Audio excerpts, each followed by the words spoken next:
સુરત શહેરમાં એક પરિણીતાએ આપઘાત કરી લેતા ચકચાર મચી છે। 2 વર્ષ પહેલા જ તેણે પ્રેમલગ્ન કર્યા હતા। આમ લગ્નના 2 વર્ષમાં જ પરિણીતાએ પોતાનું જીવન ટૂંકાવ્યું હતું। બીજી તરફ પરિણીતાને આપઘાત કરવા મજબૂર કરવામાં આવી હોવાનો આક્ષેપ થઈ રહ્યો છે, જેમાં પરિણીતાના વકીલ પતિ અને તેના પરિવારજનો પર ગંભીર આરોપ મૂકવામાં આવ્યા છે। પરિણીતાએ ગળાફાંસો ખાઈ લઈને આત્મહત્યા કરી હતી। સાસરિયાઓના જાતિ ભેદભાવના ત્રાસથી તેણે આ પગલું ભર્યું હોવાના આક્ષેપ કરવામાં આવ્યા છે।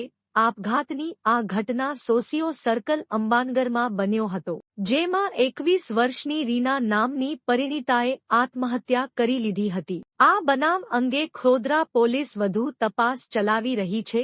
રિપોર્ટર સુનિલ ગાંજાવાલા। મારું નામ છે દીપકભાઈ મંગળભાઈ મારું। દીપકભાઈ, શું ઘટના બની હતી?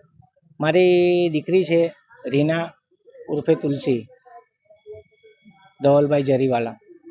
એને આ લોકોએ આખા ઘરે એની 2 ફોઈ અને 2 કાકા, એની સાસ, પછી મારા જમાઈનો ભાઈ નાનો, એના પપ્પા, એ લોકોએ ત્રાસ આપીને નીચલી જાતિમાં ઢેડી કહીને ત્રાસ આપતા હતા વારે ઘડીએ। હું હિન્દુ મેઘવાળ છું અને સામેવાળા જરીવાળા છે, તો લવ મેરેજ છે એ લોકોના। એ છોકરા માટે મારી છોકરીએ જ્યાં અમારી સમાજમાં સગાઈ કરી હતી એ સગાઈ પણ એ તોડી નાખાવી।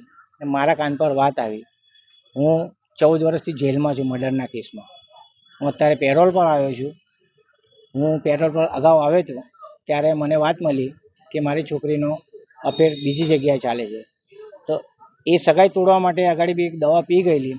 તો મને એમ થયું કે કદાચ આજે નાનું પગલું ભર્યું છે, કાલ ઉઠીને મોટું પગલું ભરે તો અમારી સમાજમાંથી મેં એની સગાઈ તોડાવી નાખીને આ છોકરા સાથે લવ મેરેજ કરાયા, કોર્ટ મેરેજ કરાયા।